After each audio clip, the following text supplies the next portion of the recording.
My liewe broer en suster, ek wil vir jou nooi om vanmôre die woord van die Here saam met my oop te maak. Ons gaan 'n klompie versies lees in die boek 1 Samuel. 'n Paar verse in hoofstuk 1, hoofstuk 2 en dan ook in hoofstuk 3. Ek wil hê jy moet die storie wat jy ken vergeet en fokus op die detail wat hier genoem word. En dan sal ons, soos die Here dan sy woord in my hart lewendig gemaak het, hierdie gedagtes dan vir u toepas. Nou kom ons hoor, so sê die Here, as ons saam uit sy woord uitlees. Daar was 'n sekere man uit Ramatium, 'n Sefiet, uit die gebergte van Efraim, en sy naam was Elkana, die seun van Jehoram, die seun van Eli, die seun van Tohu, die seun van Suf, 'n Efratiet. En hy het 2 vroue gehad. Die naam van die een was Hanna en die naam van die tweede was Peninna. En Peninna het kinders gehad, maar Hanna het geen kinders gehad nie. Vers 9. Toe staan Hanna op nadat hulle geëet en nadat hulle gedrink het in Silo, terwyl die priester Eli op die stoel sit by die deurpos van die tempel van die Here. En bitterlik bedroef het sy tot die Here gebid en bitterlik geween. En sy het 'n gelofte gedoen en gesê: Here van die leerskare, as u waarlik die ellende van u diensmaagd aansien en aan my dink en u diensmaagd nie vergeet nie, maar u diensmaagd 'n manlike kind skenk, dan sal ek hom aan die Here gee al die dae van sy lewe. Let op, dat sy vra vir 'n seun. Ek sal hom aan die Here gee al die dae van sy lewe. En geen skeermes sal op sy hoof kom nie. En toe sy lank gebid het voor die aangesig van die Here en Eli op haar mond ag gee, kom hy nou en ons gaan so 'n bietjie tyd spaar en hy vra vir haar, wat is jou behoefte? En sy sê dat sy 'n kind wil hê. En dan lees ons in hoofstuk 1 vers 20, en by die wisseling van die jaar het Hanna, wat swanger was, 'n seun gebaar en hom Samuel genoem. Want het sy gesê, ek het hom van die Here gebid. Toe die man Elkana dan met sy hele huisgesin opgaan om aan die Here die jaarlikse offer en sy gelofte offer te bring, het Hanna nie opgegaan nie, maar sy het aan haar man gesê, eers wanneer die seun gespeen is, sal ek hom bring dat hy kan verskyn voor die aangesig van die Here en daar vir altyd bly. Vers 27. Hy sê vir Eli, om hierdie seun het ek gebid en die Here het my bede aan my gegee wat ek van hom gebid het. So staan ek hom dan af aan die Here al die dae wat hy leef. Hy is aan die Here afgestaan en hy het daar, die Samuel, die Here aanbid. En dan lees ons hoofstuk 1 Samuel hoofstuk 2 vanaf vers 11 af. Daarna het Elkana na sy huis na Rama gegaan, terwyl die seun Samuel by die priester Eli die Here bly dien het. Vers 12. Maar die seuns van Eli was deugniete. Hulle het die Here nie erken nie. En dan vertel hy verder die verhaal van die seuns van Eli. En hy kom in vers 17 en hy sê, en die sonde van die jong manne was baie groot, dis die seuns van Eli, voor die aangesig van die Here, want die mense het die offer aan die Here verag. Maar Samuel het as seun gedien voor die aangesig van die Here, omgord met 'n linne skouerkleed. Hoofstuk 2 vers 22. Maar Eli was baie oud, en as hy hoor alles wat sy seuns aan die hele Israel doen, en dat hulle gemeenskap hou met die vroue wat dien by die ingang van die tent van samekoms, dan sê hy vir hulle, waarom doen julle sulke dinge? Dat ek van hierdie hele volk julle slegte dinge moet hoor. Dit moet nie wees nie, my seuns, want dit is geen goeie gerig wat ek hoor nie. Julle maak dat die volk van die Here oortree. Vers 25, hoofstuk 2. As 'n mens teen 'n mens sondig, dan beslis die owerheid oor hom. Maar as 'n mens teen die Here sondig, wie sal dan vir hom as skeidsregter optree? Maar hulle het nie na hulle vader geluister nie, want die Here wou hulle ombring. Maar die seun Samuel het toegeneem in grootte en in guns by die Here, sowel as by die mense. En dan hoofstuk 3 lees ons van die roeping van Samuel. En die seun Samuel het die Here gedien voor Eli, en die woord van die Here was skaars in die dae. Gesigte was daar nie baie nie. En die tyd dan, terwyl Eli op sy plek lê en slaap, sy oë al begin swak word, sodat hy nie kon sien nie, toe die lam van God nog nie dood gegaan het nie, en Samuel lê en slaap in die tempel van die Here, voor die ark van God, het die Here na Samuel geroep en het geantwoord, hier is ek. Daarom loop hy na Eli en sê, hier is ek, want u het my geroep. Maar hy antwoord, ek het nie geroep nie, gaan slaap maar weer, en hy toe geloop en gaan lê. En die Here het Samuel weer geroep vir 'n derde maal, en hy het opgestaan en na Eli gegaan en gesê, hier is ek, want u het my geroep. Toe merk Eli, dat die Here die seun geroep het. Daarom het Eli vir Samuel gesê, gaan lê, en as sy jou roep, moet jy antwoord, spreek Here, want u knegt hoor. Toe het Samuel geloop en op sy plek gaan lê. Vers 10. Toe het die Here gekom en gaan staan en geroep, soos die vorige kere, Samuel, Samuel, en Samuel het geantwoord, spreek, want u knegt hoor. Toe sê die Here aan Samuel, kyk, ek gaan 'n ding in Israel doen, waarvan elkeen wat dit hoor, sy 2 ore sal tuit. Ons gaan net tot daar lees, uit die woord van die Here. Die Here seën, as u vanmôre gaan hoor, so sê die Here. My vriende, ek wil vanmôre 2 seuns, of 2 gesinne, ons is besig met Bybelse karakters. En ons wil vanmôre stil staan by 2 seuns, 2 stelle seuns, wat diens gedoen het in die huis van die Here, en dan fokus op die feit, dat daar 'n baie duidelike verskil is, om toegewy of gegee aan die Here te wees, teenoor 'n ontmoeting met die Here. En die tema dan is, Samuel is toegewy aan God, maar ontmoet hom eers baie later. Hierdie is 'n treffende en 'n baie belangrike gedeelte, en ons almal ken die storie van Samuel.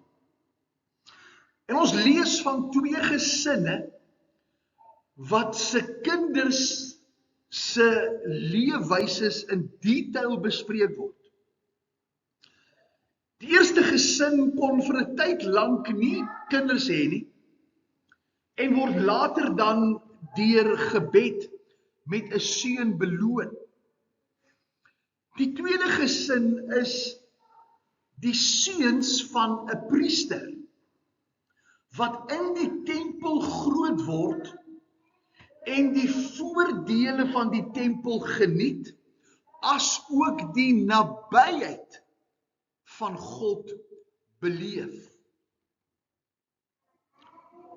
Die een gesin het 'n begeerte, en as jy Samuel lees, dan kom jy agter dat Elkana baie godsdienstig was en sy vroue baie nou pad met die Here geloop het. Soveel so dat Hanna vir die Here bid en sê, ek soek 'n seun met die gesindheid dat wanneer u vir my hierdie seun gee, ek hierdie seun aan u wil teruggee, dat hy u kan dien. 'n baie, in ons tyd dan, 'n baie toegewyde lidmaat van 'n gemeente. Die tweede gesin is die dominee se 2 seuns, as ons nou in ons taal praat. En hierdie 2 seuns word groot onder 'n baie spesiale salwing.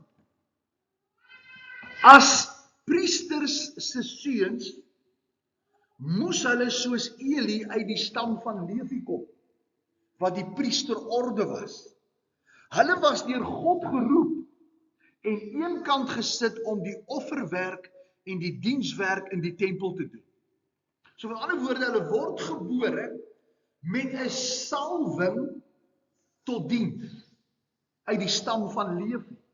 Hulle beleef ook elke dag die nabyheid van God met die offers en met alles wat rondom die tempel gebeur. Die eerste gesin ontvang die seun en hulle wy die seun aan die Here om ook in die tempel te gaan dien en te gaan aanbid. Beide gesinne se kinders woon dus in die teenwoordigheid van die Here. En ek wil jy moet mooi hierdie gesprek volg. Beide gesinne se kinders lewe weggegee aan die Here. Hanna se wat hom gee en Eli se 2 wat by geboorte gegee is. En hulle beleef die teenwoordigheid van die Here. Ons lees verder dat die priesters se seuns goddeloos lewe en telkens deur die Vader aangespreek word, maar dat hulle nie wou gehoor gee nie. Die tweede gesin se seun dien in die tempel, maar ons lees van 'n latere ontmoeting met God. Eers 'n klompie jare later, toe die Here hom persoonlik roep en hom begin gebruik as een van die laaste rigters van Israel. Ons vind hier 'n baie belangrike les. Die les is,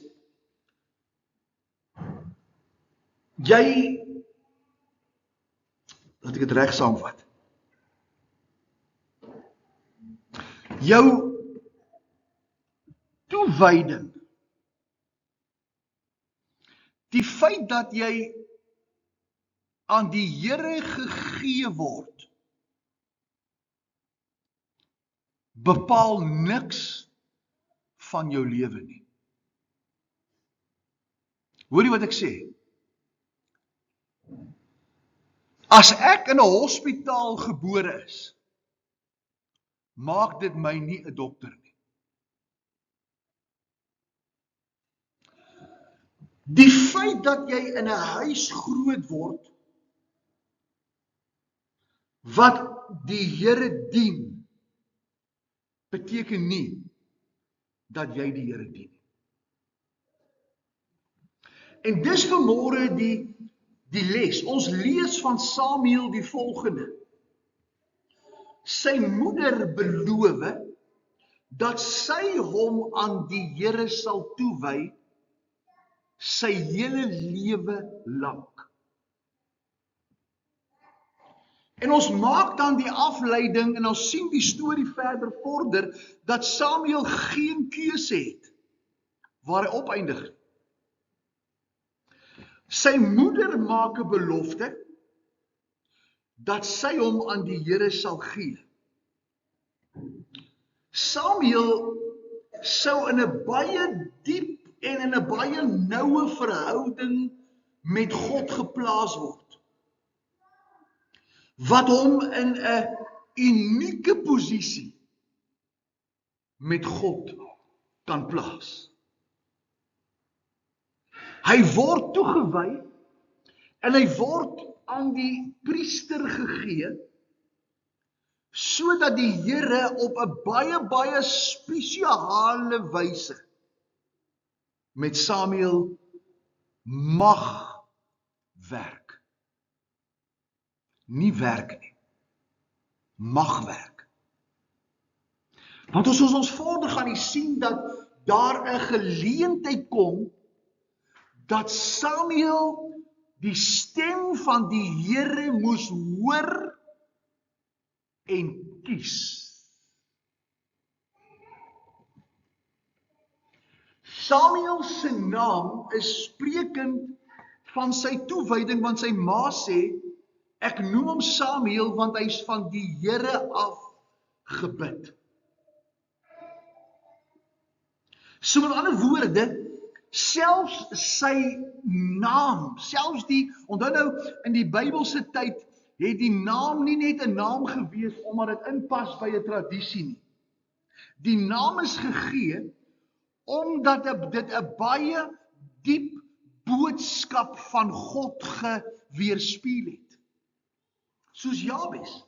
Jabes se moeder besluit dat sy moeite gehad het met haar swangerskap, dat hy 'n onbeplande, hartseer kind is, wat sy nou dalk nie wou gehad het nie. En sy noem hom Jabes, en sy sê, ek het jou met smart gedra.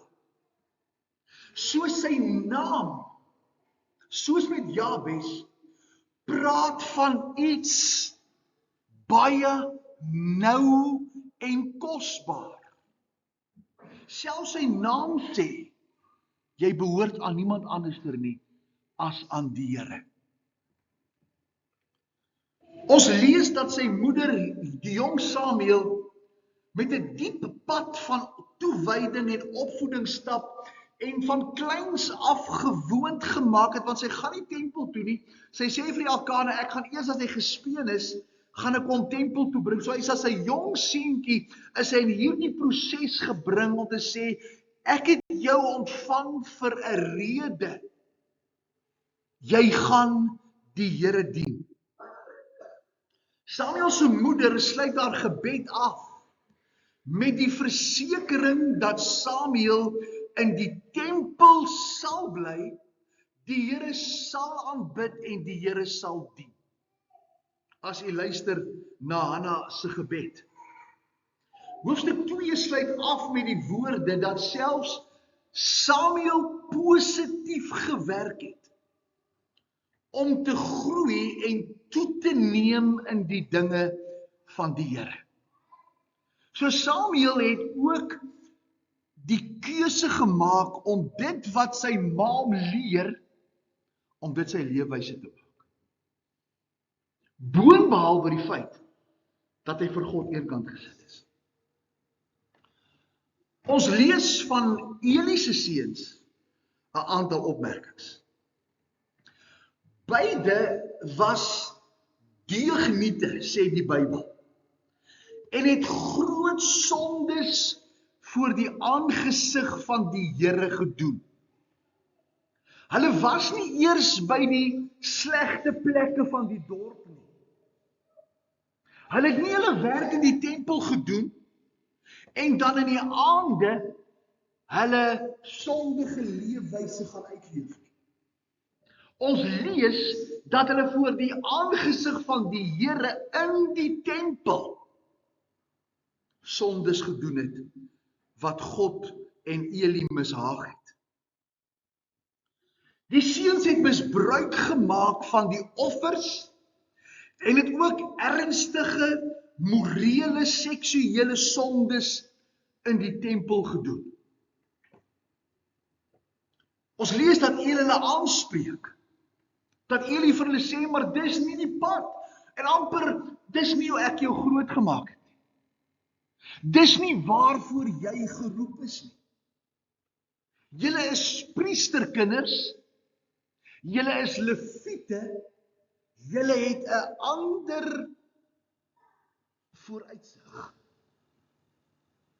Hy spreek hulle aan, maar die Bybel sê, hulle wou nie ag gee op sy stem, en hulle wou nie hulle roepings eer nie. Ons lees dat beide van hierdie twee seuns te ver gegaan het, want die Here sê, toe hulle wou nie luister nie, want die Here wou hulle ombring. Dominee se kinders, priesterlike kinders, leviete, afgesonder van hulle moederskoot af. Die feit dat hulle toegewy is aan die Here, het nie bepaal dat hulle die Here sou dien nie.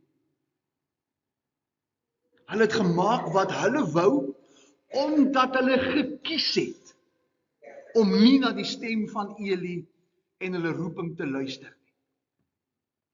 Dieselfde met Samuel. Samuel het saamgewerk in sy opvoeding om te kom by dit waarvoor hy bestem is en waarvoor hy gebore is. Hierdie twee stelle seuns is beide aan die Here toevertrou, maar het verskillend uitgedraai.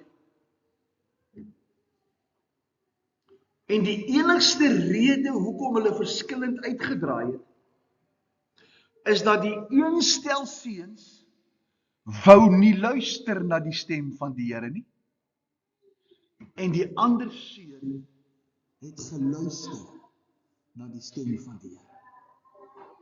So waar lê die verhouding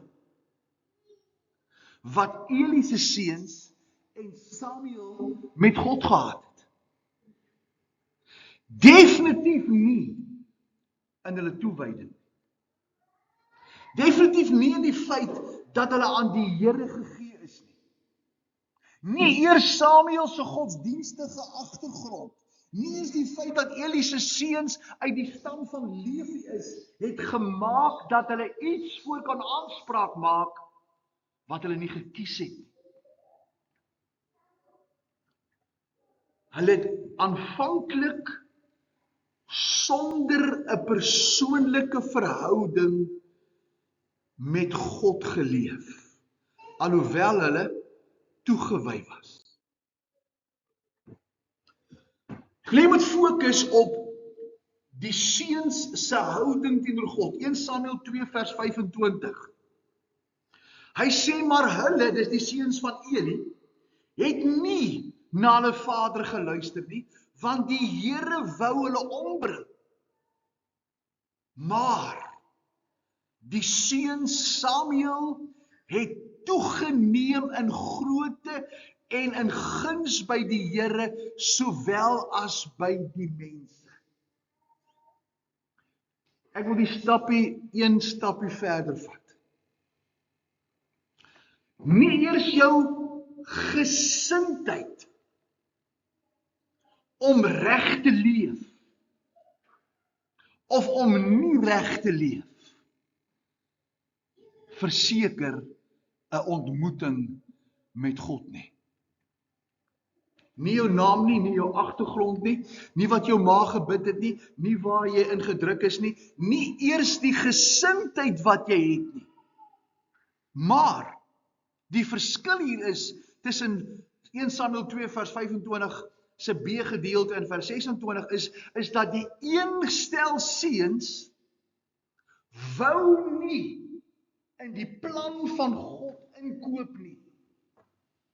En het hulle ore vir verandering en vir die stem van God toegemaak. alhoewel hulle priesters was. Samuel lees ek, jy het toegeneem in guns en in grootte by die Here sowel as by die mense, omdat as jy 'n pad begin loop waar jy die Here wil dien, omdat jy die voorbeeld in jou huis sien, skep jy die geleentheid vir die kind om die evangelie te hoor en te kan reageer op die roeping en die stem van die Here. Hoekom is dit belangrik? Want jy sien, ons almal maak daai keuse. Dat wanneer ons kinders na die kerk toe bring, dat ons hulle in die weë van die Here gaan grootmaak, en dat ons vir hulle die geleentheid gaan bied deur my eie getuienis en my lewe, en ook die ondervinding en die kennis wat hy opdoen in die gemeente waar ek is, dat hy gewoond kan raak aan die waarhede, om as die Here hom roep, te kan kies. Beide die twee stelle seuns maak 'n keuse. En die keuse bepaal hulle uitkoms. Nie die feit dat hulle in die tempel groot gemaak is, dat hulle van die Here afgebid is en dat hulle aan die Here gegee is. En dis vanmôre die kruks van hierdie saak. Dit gaan nie oor die houding van God teenoor die seuns nie. Dit gaan oor die houding van die seuns teenoor God. Want God wou beide stelle seuns gebruik. Hy het met Jakob, het hy vir Jakob gesê, die stam Levi, dis jou seun Levi, sal vir my die priesterampt doen. En reg deur Exodus, Levitikus, Numeri, Deuteronomium, waar die volk nog nie in die beloofde land is nie, is daar baie duidelike standaarde gestel dat Levi nie eers 'n erfdeel kry van die land nie, maar dat hulle erfdeel die tempel is. Maar dit het niks gemaak oor hoe Eli se twee seuns geleef het. Want hulle het 'n keuse gemaak om God nie te dien nie. Om hulle ore toe te maak vir die stem van die Here in die tempel, terwyl hulle binne in die teenwoordigheid van die Here was. En Samuel het toegeneem omdat hy die geleenthede gebruik het om te begin erken wie se stem hy na moet luister. En die mooi van 1 Samuel 3, en jy moet dit weer lees. Die mooi van 1 Samuel 3 is dat die Here 3 keer vir Samuel roep.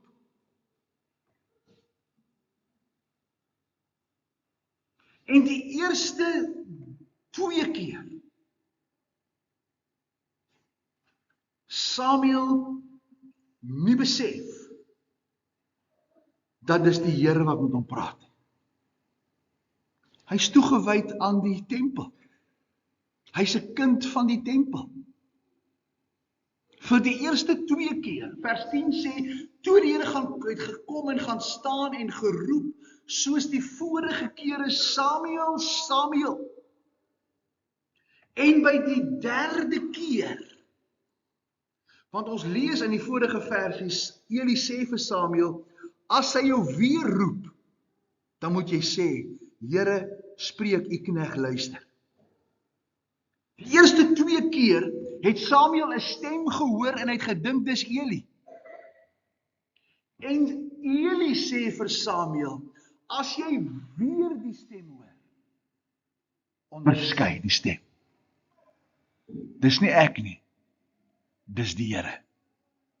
En die Here kom vir die 3de keer en hy sê, Samuel, Samuel. En Samuel het geantwoord, spreek, want u knegt hoor. Vers 11.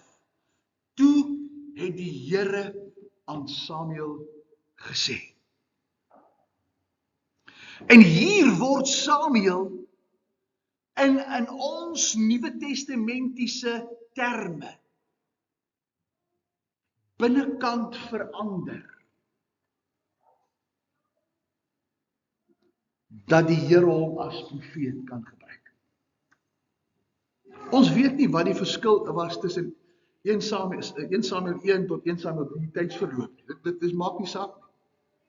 Die feit van die saak is dat hy word toegewy aan die Here, maar hy leef sonder die ken van die stem van die Here, totdat iemand vir hom sê, as hy weer die stem hoor, onderskei. Sê dan vir die stem, hier is ek, Here. Wat wil u hê, moet ek doen? En reg deur die skrif, as ons na Saul se lewe kyk, en ons het dit so klompie weke terug daarby stilgestaan. Saul maak dieselfde ontdekking. Op die pad van Damaskus maak Paulus daai selfde ontdekking, toe Jesus met hom praat, toe sê hy, Here, wat wil u hê, moet ek doen? Hy was 'n Fariseer. Hy was een van die mense met die grootste en die nouste verhoudings ten opsigte van Joodse wet, dat hy 'n absolute pluskandidaat moet wees, om volgens goeie werke 'n kind van die Here te wees. Maar hy vervolg die kerk van die Here, omdat hy die verkeerde stem hoor. En op daai pad, net soos by Samuel, ontmoet hy die Here, nadat hy reeds toegewy is. En hier begin die pad verander. God en die twee stelle seuns. Eli se seuns was toegewy. Hulle verrig tempelwerk, maar hulle diens is tot hulle eie voordele aangewend en nie ondiensbaar aan die Here te wees nie. God se reaksie is om hulle te straf en hulle diens te beëindig. Samuel aan die ander kant is ook diensbaar in die tempel, maar doen alles sonder 'n persoonlike verhouding met die Here, totdat God Samuel roep. En dan begin Samuel, nadat God met hom die afspraak maak, ontmoet hy die Here. Die Here roep hom en die Here gebruik hom. Ek wil jy moet dit net weer lees, ons tyd hardloop weg. 1 Samuel 3.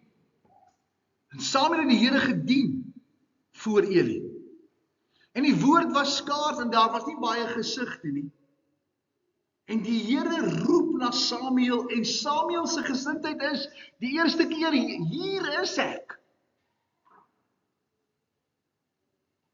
En hy kom vir 'n tweede keer en hy hoor die stem en hy sê, hier is ek. En Eli ontdek dat die Here is besig om Samuel in 'n ander pad te bring. En Samuel kon nie die stem van die Here hoor, totdat Samuel nu gesê het, hier is ek, Here. Wat is u plan met my nie? Wat is die verskil? Toewyding aan God beteken niks sonder 'n ontmoeting met God nie.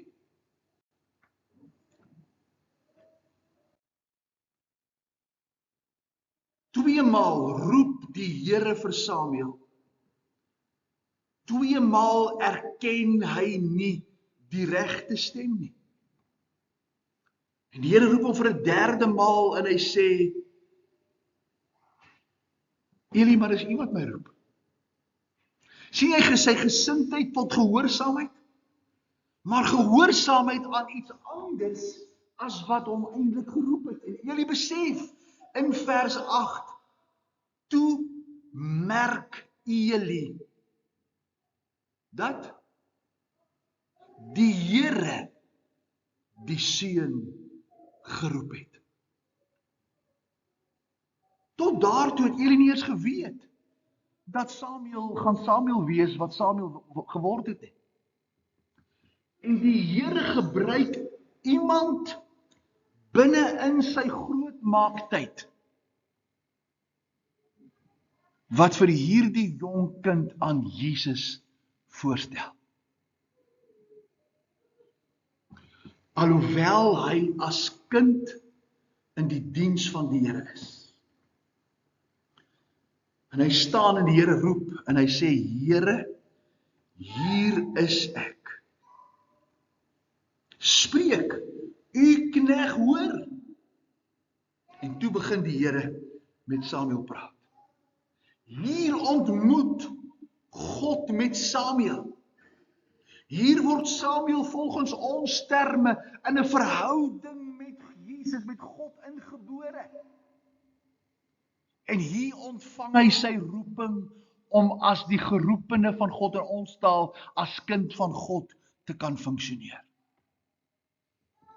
Maar hy is alreeds vroeër toegewy.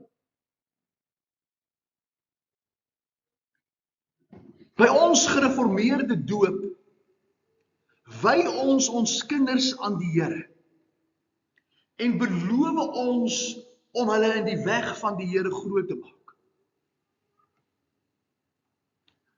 Die kind word geleer, maar die ondervinding beteken vir hom niks sonder 'n persoonlike ontmoeting met Jesus nie.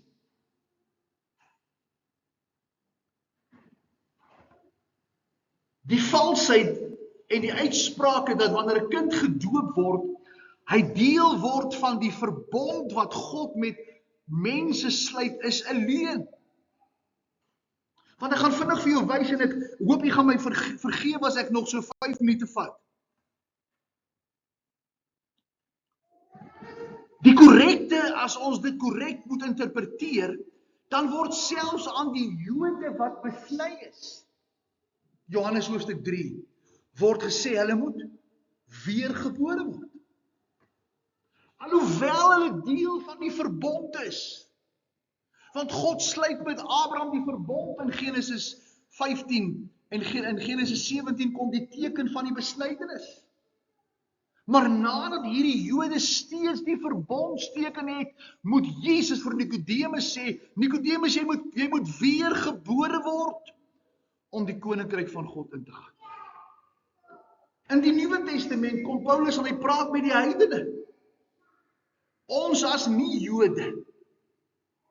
En hy's baie duidelik om te sê in 1 Korintiërs 15 vers 1 en 4 en Efesiërs 2 vers 8 en 9 dat ons die evangelie van redding moet hoor. En wat as die evangelie? Dat hy vir my gesterf, hy is in my plek begrawe, hy het opgestaan vir my oorwinning en hy het homself aan my verskyn. Hy soek 'n geleentheid om met my 'n pad in 'n verhouding te loop. En dan sê Efesiërs 2 vers 1, hy sê julle wat dood was in julle sonde en julle misdade, het hy lewend gemaak. Vers 8 en 9 sê, ons word gered deur genade sonder werke, sonder dat enige iets aan ons gedoen word. En dis vanmôre die saak. En dis vanmôre die gevaar, dat as ons kinders mislei, dat as hy gedoop is, hy 'n kind van die Here is nie net 'n leuen nie, maar dis misleidend. Want net so Samuel moet ek kies. Ek moet Jesus kies om sy kind te word. Ek word nie sy kind as ek in 'n kerklike verbond ingereken word. Dis vanmôre die standaard. Geen mens, en ek sluit af, geen mens word reg met God as sy kind gebore uit en gedaan.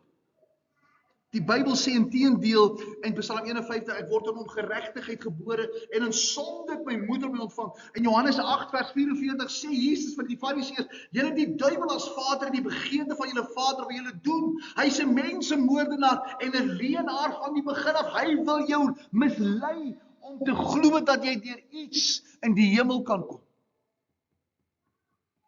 Julle het die duiwel as vader.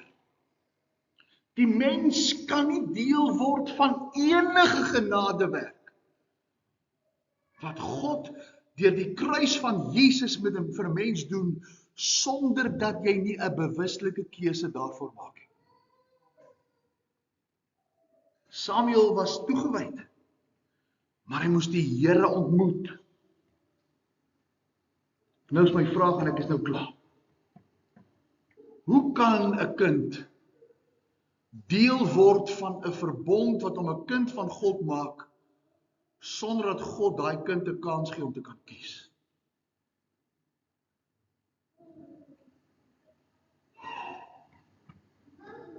Amen.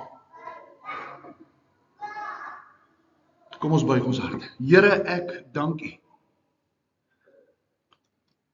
dat U my siel uit genade gered het, toe ek besef het dat ek 'n verlore sondaar sonder God op pad hel toe is.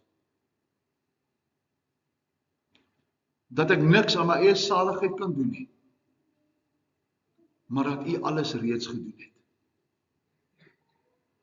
En Here, dat hierdie keuse, hierdie uitreik na U toe genade is, wat ek in die geloof daardie tree gee om die evangelie van Jesus te glo, dat hy in my plek gesterf het, dat sy bloed vir my sondes betaal het, dat hy in my plek begrawe is, en dat ek in 'n nuwe lewe kan opstaan. En dan, Here, soek U die geleentheid om dit aan my te kom bied. Daarom sê U woord, het hy sy eie mens toe gekom en sy eie mens hom nie aangeneem. Maar almal wat hom aangeneem het, aan hulle het hy die mag gegee om 'n kind van God te word. Ek kom sê dankie vir die eenvoud en die genade dat ek nie nodig het om U te beïndruk om in die hemel te kom nie. Want ek sal nooit deur my eie werke naby die hemel kom nie. Maar dankie dat U vir my gesterf het, asof ek gesterf het. Dat U opgestaan het, asof ek opgestaan het. En nou kom steek U hand uit na my toe en sê kom neem die geskenk. Ek dank U vanmôre in Jesus se naam. Amen. Ons gee geleentheid